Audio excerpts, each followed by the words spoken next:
My father wants me to transfer my apartment so his girlfriend can live in it rent-free. I said no. He stopped speaking to me. 6 months later, I got a call. I was 25 when my parents divorced. After 27 years of marriage, my father sat my mother down and announced he wasn't happy. Hadn't been for years. Wanted something more from life. My mother was blindsided. They'd had their problems. What couple married that long doesn't? But she thought they were managing. Thought they'd grow old together. Instead, she came home one day to find his suitcase packed and his decision final. I was caught in the middle, trying to be a good daughter to both of them while they divided up nearly 3 decades of shared life. The divorce was messy. Arguments about the house, the retirement accounts, years of resentment surfacing in lawyers' letters. Eventually, it settled. My father got half the house value. My mother kept the house. Both started over in their 50s. I tried to support both of them while building my own life. At 26, after 7 years of aggressive saving, living with roommates, driving an old car, skipping vacations, I bought a small apartment. $142,000. Nothing fancy, but mine. 2 bedrooms, decent neighborhood, a 20-minute commute to work, my own space, away from the family drama. I thought the worst was behind us. I was wrong. 1 year after the divorce, my father announced he was dating someone. I was supportive, genuinely. He'd spent 27 years in an unhappy marriage. He deserved to find someone who made him smile. I told him I was happy for him, that I couldn't wait to meet her. Then I met her. The girlfriend was 32 years old. My father was 53 at the time, a 21-year age gap. She was younger than me by 4 years. I tried to be open-minded. Age is just a number. Consenting adults, love is love. I repeated all the progressive mantras to myself. But something felt off from the first handshake. She was charming, yes, beautiful, certainly. She had this way of making my father light up when she walked into a room, touching his arm, calling him handsome in front of people. But beneath the charm, something was evasive. Questions about her job got vague answers about being between opportunities. Questions about where she lived before my father produced mentions of staying with a friend while she figured things out. Questions about her plans generated elaborate descriptions of business ventures and investments coming together that never seemed to materialize. She was unemployed, had been, as far as I could tell, for the entire time they'd been together. She claimed a chronic illness prevented her from working, but I watched her go hiking with my father without any visible limitation. The illness seemed to only flare up when employment was mentioned. Over the past year, I watched the relationship intensify while the red flags multiplied. My father pays for everything. Every dinner, every trip, every piece of clothing on her back. He bought her a new laptop when hers broke. He pays her half of the meals, even when they split a check with friends. He funded a spa weekend that she apparently surprised him with using his credit card. She moved from her friend's couch to my father's rented apartment within 3 months of them dating. She doesn't contribute to rent, doesn't pay utilities. The one time I visited and asked about grocery contributions, my father quickly changed the subject while she suddenly needed to powder her nose. She doesn't cook, doesn't clean, spends her days at yoga classes and coffee shops while my father works his 9-hour shifts at the office. When I stopped by unannounced one afternoon, I found her lounging on the couch in athleisure, phone in hand, empty iced coffee cups on the table. My father came home an hour later, exhausted from work, and immediately started cooking dinner while she asked what was taking so long. She's between opportunities, my father explained when I tried to raise concerns. I don't mind supporting her temporarily. She's looking for the right position. The right position apparently was horizontal on his couch. I started doing the math. Conservative estimates, dinners out, $400 a month. Her phone bill, $100. Clothes and personal items, $200. Her share of the rent she never pays, $800. Spa trips and entertainment, variable but significant. Added up over a year, and my father had spent at least $25,000 on this woman. That's half his divorce settlement gone. Transferred from his bank account to her lifestyle. He dipped into savings, taken on credit card debt, all while she attended yoga classes and waited for opportunities. The comparison game started about 6 months in. Every conversation with my father now included praise for the girlfriend and subtle criticism of everyone else. She's so supportive. Your mother never believed in me. She makes me feel young again. You don't understand what that means to a man my age. She's not always nagging me like your mother did, like you do. That last one stung. I wasn't nagging him. I was worried about him. But in his mind, any question about the relationship was an attack on his happiness. Then came the lunch invitation. Just the two of us, he said. No girlfriend.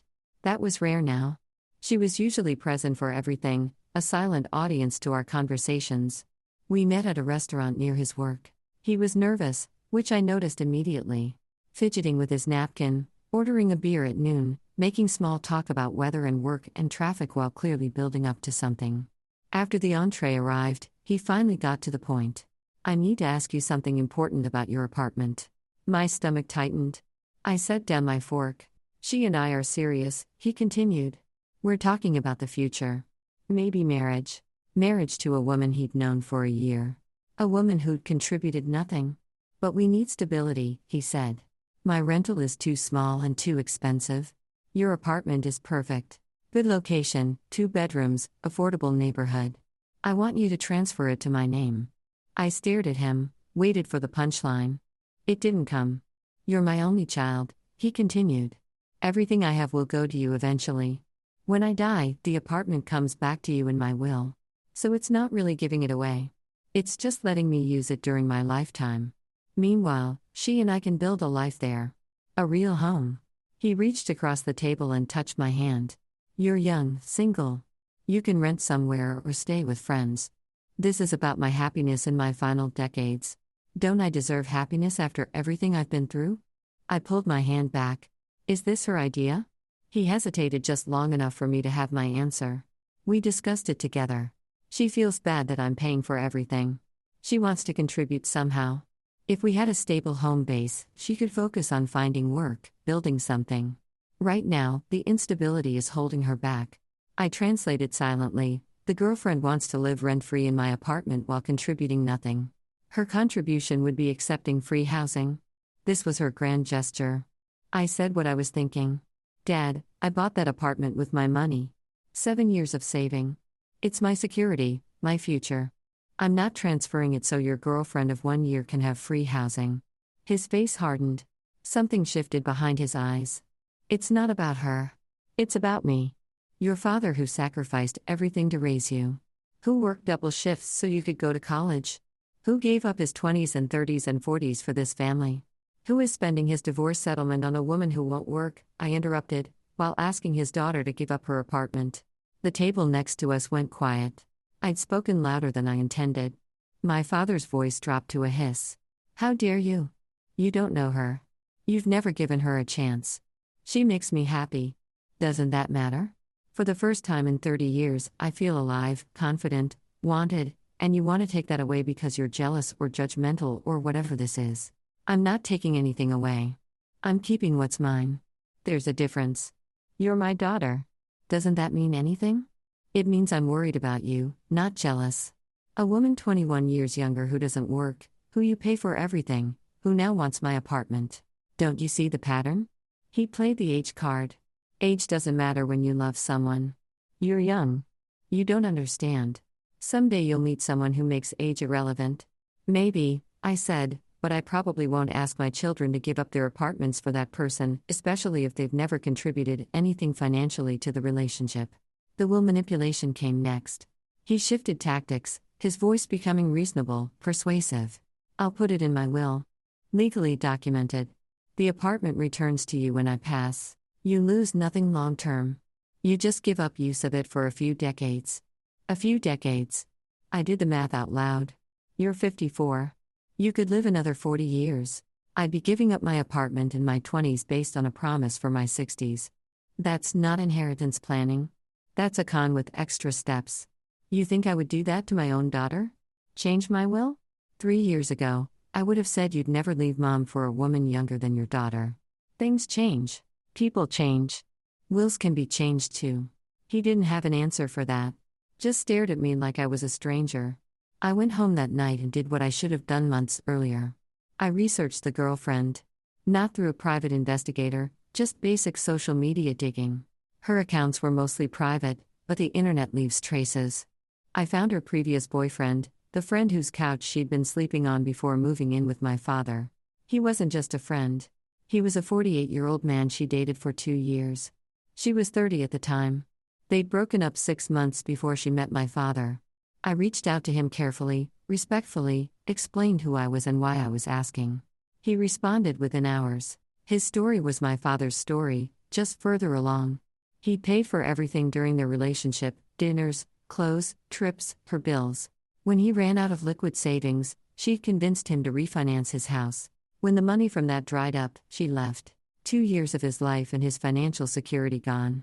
Before him, there had been another man, another older man, another financial drain, another exit when the funds ran out. The girlfriend wasn't looking for love. She was looking for hosts. I presented my findings to my father. Printed screenshots. Timelines.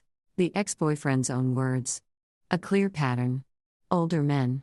Financial exploitation. Disappearance when the money stopped. She's done this before, I said. At least twice. She finds men who are lonely, makes them feel special, drains them financially, moves on when there's nothing left. You're not her boyfriend. You're her current source of income. My father looked at the evidence. Really looked at it. Then he pushed it away. Those men weren't me. Those relationships weren't what we have. You're trying to destroy my happiness with internet stalking. I'm trying to protect you. I don't need protection. I need support. And clearly, I'm not getting it from you. I talked to my mother. Awkward given everything, but she was still his family in a way. She'd already heard rumors through mutual friends. I'm worried about him, she admitted. But he won't listen to me. We're divorced. He thinks I'm bitter, trying to sabotage him. I talked to my uncle, my father's brother. He tried to have the same conversation and been cut off for 2 months. The girlfriend had isolated my father from anyone who questioned the relationship. Classic manipulation playbook. A week after my conversation with my father, the girlfriend called me directly. That had never happened before. We'd barely exchanged more than pleasantries. Her voice was friendly, too friendly, dripping with false warmth. Hey, I think we got off on the wrong foot. I really love your dad. I just want to make him happy. This apartment thing, it's not about me. It's about giving him stability. I know I haven't been earning much, but I've got some things in the works. Big opportunities. Once they come through, I'll pay your dad back for everything. This is just a rough patch. You've been in a rough patch for your entire relationship with my father, I said. And before that, with 2 other men. The apartment isn't happening. Silence on the line. When she spoke again, the friendliness was gone. Her voice was flat, cold. That's too bad. Your dad is going to be really disappointed. She hung up. That call told me everything. She wasn't trying to connect with me. She was trying to manage an obstacle. I was the daughter who might block her housing. Once she realized I wouldn't budge, the mask slipped. 3 days later, my father delivered his ultimatum. He'd clearly rehearsed it, probably with her coaching. I've thought about it. If you won't support my happiness, maybe you're not the daughter I thought you were. If you don't transfer the apartment, I'm changing my will. You'll get nothing from me, and I'll reconsider our relationship entirely. He paused for effect. Is keeping that apartment worth losing your father? I took a breath, let it out slowly. I'm not transferring my apartment to fund your girlfriend's lifestyle. If you want to cut me out of your will, that's your choice. If you want to end our relationship, that's also your choice. But I'm not making decisions based on threats. It's not a threat. It's a consequence. A consequence from a will worth almost nothing, I said quietly. Because you've spent most of it on her already. You're threatening me with an empty inheritance to get me to give up a real apartment. The math doesn't even work. He flinched. I continued before he could recover. She's using you.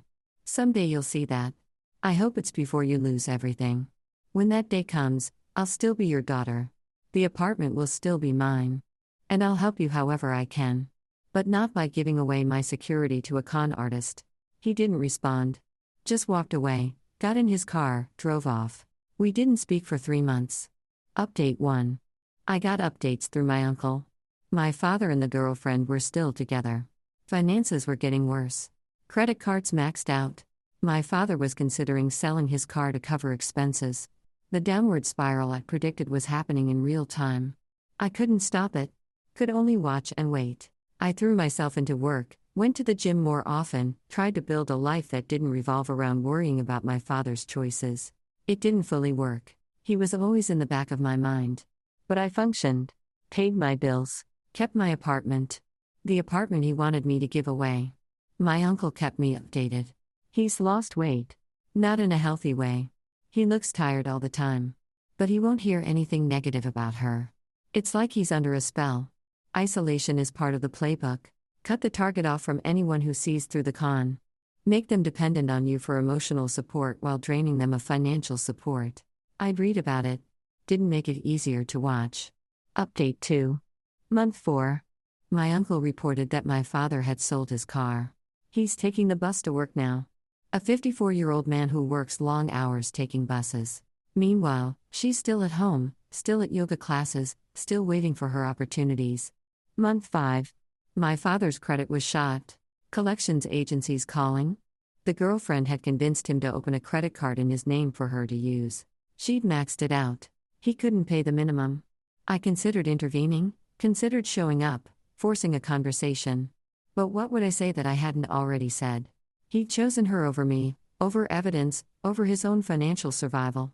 You can't save someone who doesn't want to be saved. Some nights I wondered if I was being too harsh. If I should have given him the apartment just to maintain the relationship, just to have him in my life. Then I'd remember he wasn't asking for help. He was asking me to enable his exploitation. There's a difference between support and surrender. I held my ground. Update 3. Month 5.5. My uncle called with news. The girlfriend had been seen with another man. Someone from her gym, which my father paid for, of course. A man who looked to be in his late 40s. Recently divorced. Apparently, they'd been talking for weeks. My father found out. There was a confrontation. Screaming, accusations, denials, more screaming. The girlfriend swore it was innocent. My father wanted to believe her. He believed her. But something cracked. My uncle said he could hear it in my father's voice. The blind devotion was weakening. Doubt was creeping in. Too little, too late. But maybe a crack in the foundation. Update 4. 6 months after his ultimatum, I got a call. My phone screen showed my father's name for the first time since that day at the restaurant. I answered. He was crying. Hyperventilating. I could barely understand him through the sobs. She's gone. She left. She took everything. I sat down heavily. What happened? The story came out in fragments. She'd been acting distant for weeks. Less affectionate, spending more time out with friends. He'd thought it was a phase.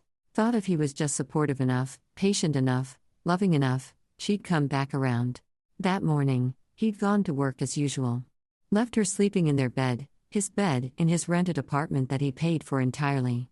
When he came home, she was gone. Her clothes, her yoga mats, her toiletries, all gone. And so was his bank account. The $3,000 he had left. Money he'd been planning to use for rent and utilities, transferred to an account he didn't recognize. His savings, his checking, his emergency fund, all of it gone. She'd left a note on the kitchen counter. He read it to me, voice shaking. Sorry, babe. This isn't working. Me to find myself. Thanks for everything. Not I'm sorry. Just sorry, babe.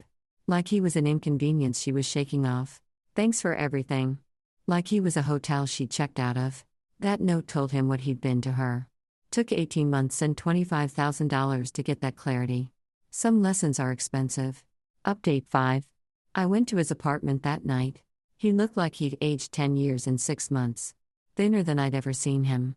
Dark circles under his eyes. Hair unwashed. The apartment was messy. He'd clearly stopped caring about keeping things up since she left. I didn't say I told you so. I wanted to. Some small petty part of me wanted him to hear those words. Wanted that validation. But looking at him, destroyed and humiliated and broke, I couldn't do it. It would have served nothing except my own ego. Instead, I just listened. He told me everything. How she'd made him feel special in the beginning. How no one had ever called him handsome before, not even my mother in their good years. How she'd listened to him talk about his day like it mattered. How the physical affection had filled something hollow in him that he'd been carrying for decades. I thought I'd found love, he said. Real love for the first time. I thought I deserved it after everything. After settling for your mother, after giving up on my dreams, after spending my whole life taking care of everyone else. He looked at me with red-rimmed eyes. I was so stupid. You weren't stupid, I said. You were lonely. She knew that. She used it. He broke down again. I held him while he sobbed. My father, who I'd been furious at for 6 months, crying in my arms like a child. This was what I'd been trying to prevent. This broken man who'd been used and discarded. And some part of me ached with the knowledge that he'd had to hit rock bottom before he could see what I'd been showing him all along. We spent the next week dealing with practicalities. Cancelled cards, changed passwords, filed a police report. The report was probably futile. Everything he'd given her had been given willingly. Gifts aren't legally theft, but it was documented, just in case. The financial damage was significant. $25,000 plus spent on her over 18 months. Credit cards maxed, savings gone, and she'd taken the last $3,000 on her way out the door. He was behind on rent, behind on utilities, facing collections on the credit card debt. He'd need years to recover. But he was alive. He had his job. And he had his daughter. The one who wouldn't give up her apartment. The recovery was slow. My father couldn't afford his apartment anymore. We found him a small studio in a cheaper neighborhood. Less than half the size of his old place, but manageable on his salary. I helped with first and last month's rent. Helped him move the few possessions he still had. He started therapy. Actually helpful therapy, not the couples counseling the girlfriend had manipulated him through. In month 8, he was processing not just the relationship, but the divorce, his self-esteem, the vulnerability that made him such easy prey for someone who said the right things. The apology came 3 months after her departure. We were having coffee at his small studio apartment, surrounded by boxes he still hadn't unpacked. "I'm sorry," he said. Not for the first time, but this time felt different. Final. "You saw what I couldn't see. You tried to show me, and I chose her over you.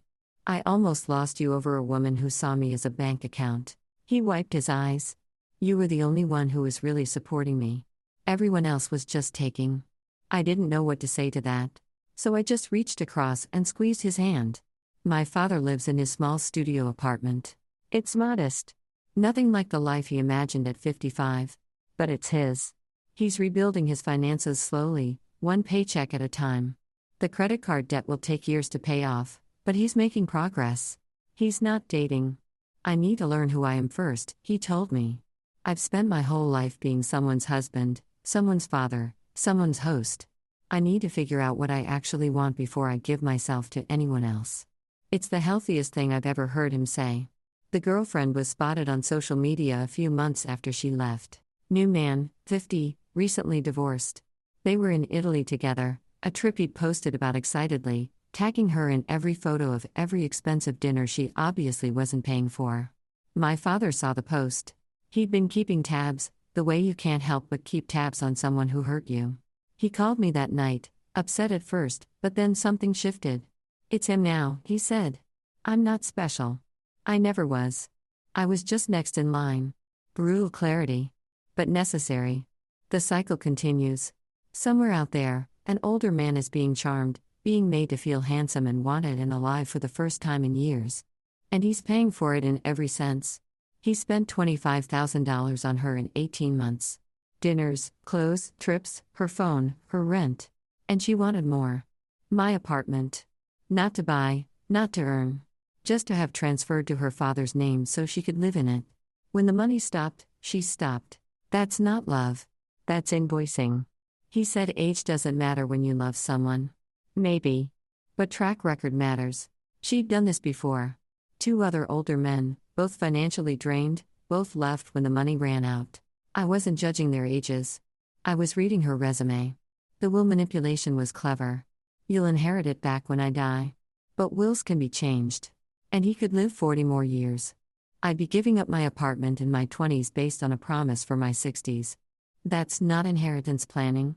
That's a con with extra steps. She called me directly once. Voice all friendly, talking about big opportunities coming. That call told me everything. She wasn't trying to connect. She was trying to manage an obstacle. I was the daughter who might block her housing. Once she realized I wouldn't budge, the friendliness disappeared. He threatened to cut me from his will if I didn't transfer the apartment. A will worth almost nothing because he'd spent it all on her. He was threatening me with an empty inheritance to get me to give up a real apartment. The math didn't even work. The emotion blinded him to it. When she left, she took the last $3,000 from his account. Left a note saying thanks for everything. Not even "I'm sorry." Just thanks. Like he was a hotel she checked out of. That note told him what he was to her. Took 18 months and $25,000 to get that clarity. Some lessons are expensive. He asked if keeping my apartment was worth losing my father. I asked myself, was losing my apartment worth enabling him to be exploited faster? I kept the apartment. He lost everything anyway. But at least I'm here now to help him rebuild. If I'd given the apartment, I'd be broke too. We'd both be starting from nothing instead of just him. I was helping my father set up his new studio apartment, assembling a bookshelf from IKEA, surrounded by tools and confusing Swedish instructions. He was arranging photos on a small shelf. It's modest, nothing like the photo walls he'd had in the house before the divorce, but it's something. He picked up a photo of me as a child. Maybe 7 or 8. Missing front teeth, covered in mud from playing outside. I almost threw this away last year, he admitted quietly, when we weren't speaking. I was so angry at you for not supporting me. He placed it in the central spot on the shelf. Now I know you were the only one who was supporting me. Everyone else was just taking. I didn't know what to say, so I just kept assembling the bookshelf. Some things don't need words. Just presence. My father asked me to give my apartment to him so his girlfriend could live in it rent-free. A girlfriend 21 years younger who'd never worked a day of their relationship, who he'd spent $25,000 supporting in 18 months, who had a track record of draining older men financially. He said I'd inherit it back when he died. He said it was about his happiness. He said if I loved him, I'd do it. I said no. He stopped speaking to me.